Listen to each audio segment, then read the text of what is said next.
My dear student, आज मैं आपको केंचुए के श्वसन तंत्र का अध्ययन कराऊंगा। ठीक बेटा, हमने देखा है कि यदि कोई प्राणी है, अगर कोई जीव है तो उसमें जीवन निश्चित होता है, और अगर उसमें जीवन है तो निश्चित है उसमें विभिन्न प्रकार की उपापचय क्रियाएं होती है। और केंचुआ भी एक जीवित जीव है, इसके कारण इसमें शरीर संगठन अंग तंत्र प्रकार का पाया जाता है। तो हम देखते हैं कि इसमें एक से अधिक विभिन्न प्रकार के तंत्र पाए जाते हैं। तो बेटा, हम केंचुए के आज एक छोटे से तंत्र का अध्ययन करेंगे जिसका नाम है श्वसन तंत्र।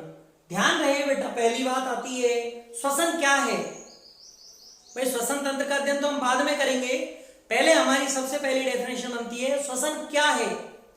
वायुमंडल की ऑक्सीजन को हमारे शरीर में ले लिया जाता है, ग्रहण कर लिया जाता है। ग्रहण करने के पश्चात यही ऑक्सीजन बेटा हमारी किसमें काम आती है? ऑक्सीकरण की क्रिया में काम आती है, और ग्लूकोज के ऑक्सीकरण की क्रिया में काम आती है। परिणाम स्वरूप बेटा आपको पता है विमुक्त रूप में CO2 गैस निर्मित होती है। कोशिकाओं में इस बनने वाली CO2 गैस को वापस बेटा शरीर से निष्कासित कर दिया जाता है। तो सेंस केवल दो शब्दों का निकला कि वायुमंडलीय ऑक्सीजन और शरीर की कोशिकाओं में उत्पन्न CO2, उन दोनों का जो आदान प्रदान होता है, जो विनिमय होता है, इस गैसों के विनिमय की क्रिया को ही श्वसन कहा जाता है, श्वासन कहा जाता है, ब्रीथिंग कहा जाता है। तो बेटा, आपके ये तो बात समझ में आ गई कि वायुमंडलीय ऑक्सीजन गैस का शरीर में जाना और ऑक्सीकरण की क्रिया के परिणाम स्वरूप निर्मित CO2 गैस का शरीर से बाहर निकलना, इस प्रकार के गैसों के आदान प्रदान और गैस विनिमय की जो क्रिया है उसी को हम क्या कहते हैं? श्वसन।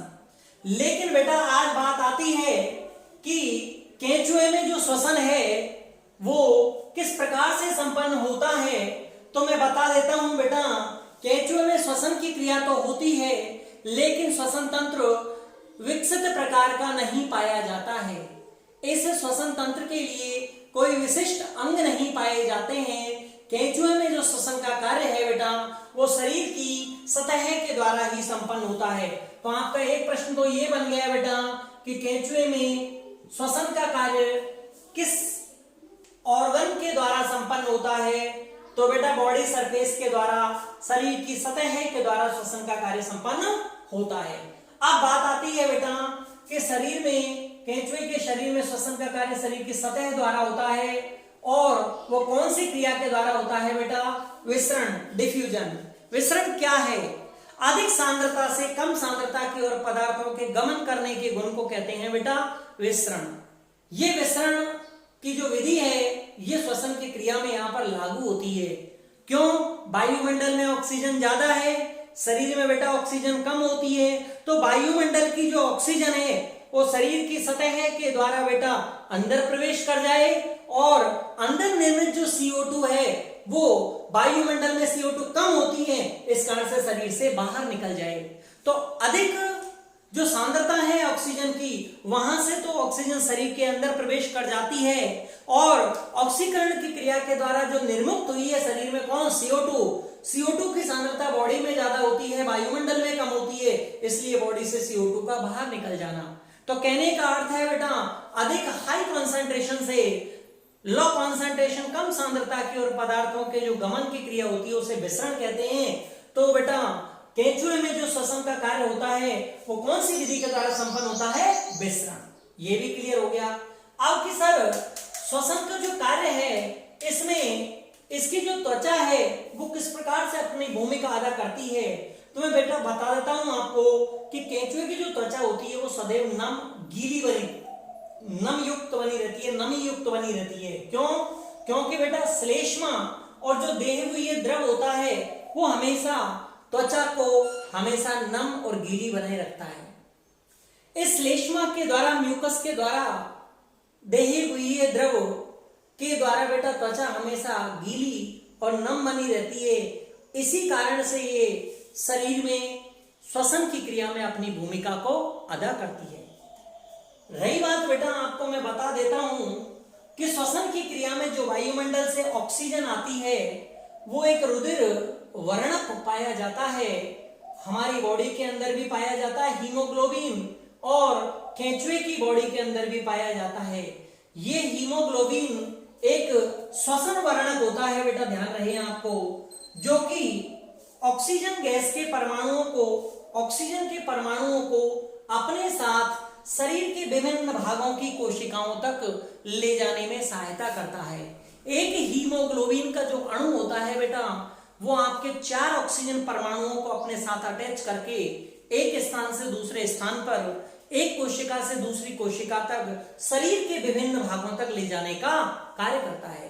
तो हीमोग्लोबिन बेटा श्वसन वर्णक होता है, किसमें? केंचुए में, जो कि बेटा श्वसन की क्रिया में ऑक्सीजन को विभिन्न भागों तक ले जाने का कार्य करता है। यही ऑक्सीजन बेटा ग्लूकोज का जो ऑक्सीकरण की क्रिया है उसमें काम आ जाती है। इस ऑक्सीजन की उपस्थिति में ही ग्लूकोज का क्या होता है बेटा? ऑक्सीकरण होता है, और ग्लूकोज 2 पार्टों में डिवाइड हो जाता है, CO2 प्लस जल, और विमुक्त हुई ये CO2 जो है बेटा वो आपके शरीर से, बॉडी से बाहर निकाल दी जाती है। इसको बाहर निकालने में विसरण की क्रिया का ही बहुत अधिक रोल होता है। कि सर ग्लूकोज के ऑक्सीकरण से फायदा क्या हुआ? ग्लूकोज का जो ऑक्सीकरण है बेटा O2 की उपस्थिति में कंप्लीट होता है तो CO2 और H2O के साथ में एनर्जी प्रोड्यूस होती है, निर्मित होती है, और वही ऊर्जा विभिन्न जीव के समस्त कार्यों को संपन्न करने में काम आ जाती है। तो इस प्रकार से बेटा श्वसन की क्रिया में ऑक्सीजन श्वसन वर्णक हीमोग्लोबिन के द्वारा केंचुए के संपूर्ण सतह के समस्त भाग और कोशिकाओं तक पहुंचाया जाता है। यही ऑक्सीजन बेटा ऑक्सीकरण की क्रिया में काम आती है, और इस ऑक्सीकरण की क्रिया के दौरान निर्मित हुई जो CO2 है बेटा उसको परिणाम स्वरूप दोबारा से बेटा विसरण की क्रिया के द्वारा बाहर, शरीर से बाहर निकाल दिया जाता है। इस प्रकार से बेटा केंचुए में श्वसन तंत्र यानी श्वसन का कार्य पूर्ण होता है।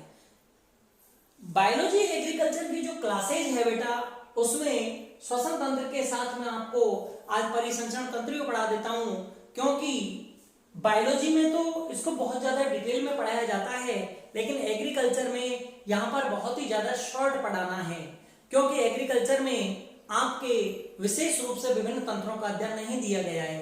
तो परिसंचरण मैं आपको बता देता हूं बेटा, परिसंचरण के अंतर्गत हम किसका अध्ययन करते हैं? तो बेटा मैं आपको बता रहा था कि केंचुए में श्वसन तंत्र के साथ ही एग्रीकल्चर की क्लासेज में परिसंचरण तंत्र को पढ़ा देता हूं, क्योंकि ये ज्यादा विस्तार से नहीं है यहाँ पर और शॉर्ट में ही पढ़ाना है। तो परिसंचरण तंत्र के अंतर्गत बेटा हम सर्कुलेशन सिस्टम के अंतर्गत हम सर्कुलेट कौन होता है? रक्त किसमें होता है? भित्ति युक्त रक्त की नलिकाओं में होता है। इसको पंपिंग कौन करता है? हृदय। तो हम इनका अध्ययन करेंगे। तो बेटा मैं बताता हूं आपको कि केंचुए में परिसंचरण जो तंत्र है वो बंद प्रकार का होता है। कौन से प्रकार का? बंद प्रकार का। परिसंचरण तंत्र की बेटा खोज विलियम हार्वे ने करी थी। परिसंचरण तंत्र 2 प्रकार का होता है, आपको पता है, खुले प्रकार का और एक बंद प्रकार का। तो आपको पता है बेटा कि केंचुए में जब मैं बोल रहा हूं कि बंद प्रकार का परिसंचरण तंत्र पाया जाता है तो हम समझ गए कि निश्चित ही केंचुए में जो रक्त है वो रक्त की नलिकाओं में बह रहा होगा, इसीलिए हम कौन से प्रकार का पढ़ा रहे हैं बेटा? बंद प्रकार का। तो एक क्वेश्चन तो आपका ये क्लियर हो गया बेटा कि केंचुए में परिसंचरण तंत्र किस प्रकार का होता है? क्लोज टाइप, बंद प्रकार का। ठीक क्यों होता है? क्योंकि जो रक्त है वो भित्ति युक्त नलिकाओं में ही बहता रहता है। अब दूसरी चीज आपको इंपॉर्टेंट मैं बता देता हूं बेटा कि केंचुए के रक्त में आरबीसी का अभाव होता है। ध्यान रखें, किसका? लाल रुधिर कणिकाओं का। लाल रुधिर कणिकाओं का बेटा क्या होता है? अभाव होता है। ठीक। नेक्स्ट आती है हीमोग्लोबिन प्लाज्मा में ही घुला रहता है। हीमोग्लोबिन, हिम प्लस ग्लोबिन जो श्वसन वर्णक है वो किस में घुला रहता है बेटा? रक्त के प्लाज्मा में घुला रहता है। रक्त के प्लाज्मा में घुले रहने के कारण हीमोग्लोबिन का रक्त के प्लाज्मा में घुले रहने के कारण ही रक्त का रंग कैसा होता है बेटा? बताइए, लाल।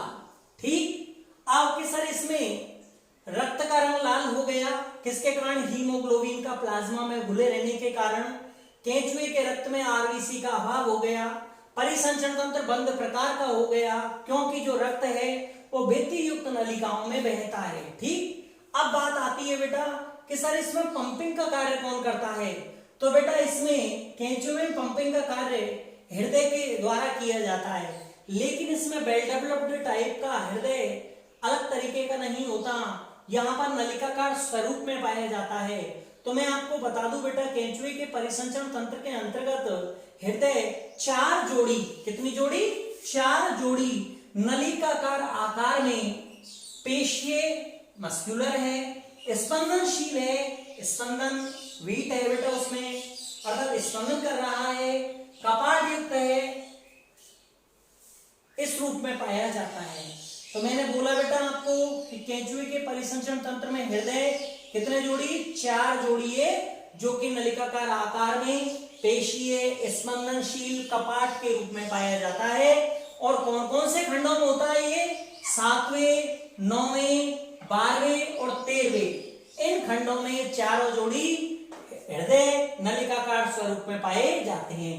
और हृदय के द्वारा ही पंपिंग करते हुए रक्त का परिसंचरण किया जाता है, परिवहन किया जाता है, रक्त को धकेला जाता है, और यह रक्त भित्ति युक्त नलिकाओं में बहता है।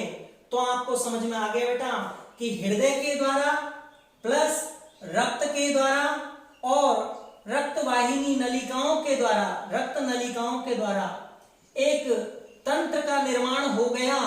और यही तंत्र बेटा आपको पता है किसके रूप में? परिसंचरण तंत्र के रूप में, या परिसंचरण तंत्र का निर्माण करता है।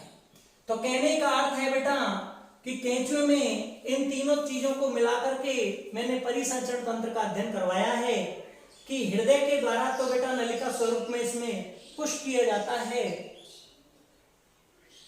रक्त इन नलिकाओं में बहता है, और रक्त की नलिकाओं में बहने के कारण बंद प्रकार का परिसंचरण तंत्र केंचुए में पाया जाता है। इस प्रकार इन तीनों अंगों को मिलाकर, इन तीनों घटकों को मिलाकर केंचुए में परिसंचरण का कार्य संपन्न होता है। एग्रीकल्चर बायोलॉजी में बेटा ये परिसंचरण का जो कार्य है या परिसंचरण जो तंत्र है बहुत ज्यादा छोटा पढ़ाना है, इसीलिए मैंने आपको यहाँ पर विशेष रूप में इसको बहुत ज्यादा डिटेल में नहीं खोला है, क्योंकि ये कक्षा 11 में ही आ जाता है। एग्रीकल्चर बायोलॉजी में केवल केंचुए का आर्थिक महत्व पर विशेष रूप में या कृषि में महत्व पर बहुत ज्यादा फोकस किया जाएगा। थैंक यू बेटा। ओके।